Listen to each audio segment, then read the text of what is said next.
उसकी कहानी सच में मोटिवेशनल है। हाँ, मैंने सुना है वो पहली महिला है जिसने एवरेस्ट पर चढ़ाई की, पर उसका सफर कितना मुश्किल था ना। बिल्कुल, उसकी कहानी शुरू होती है एक ट्रेन एक्सीडेंट से।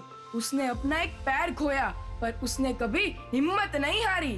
समझ नहीं आता ऐसे मुश्किल वक्त में वो कैसे खुद को संभाल पाई। उसने तो अपने खुद को मोटिवेशन में बदल दिया। उसने कहा था कि वो फिर से खुद को प्रूव करेगी और वैसा ही किया। वाह!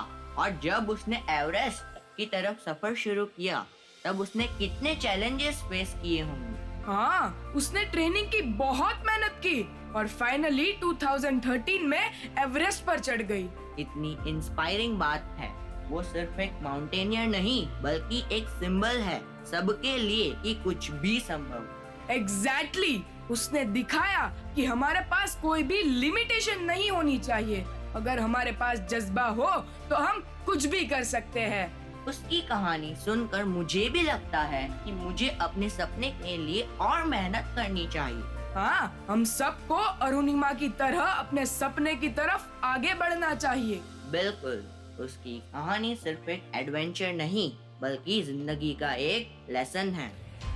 अरुणिमा सिन्हा की इस इनक्रेडिबल जर्नी से मैं बस इतना ही कहना चाहूंगा, एक नारी जे ધારે તે કરી શકે એટલે જ તો કહેવાયું છે નારી તું નારાયણી।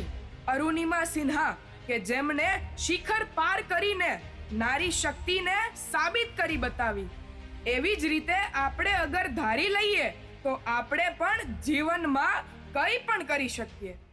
શાબાશિયા, શાબાશિયા, શાબાશિયા।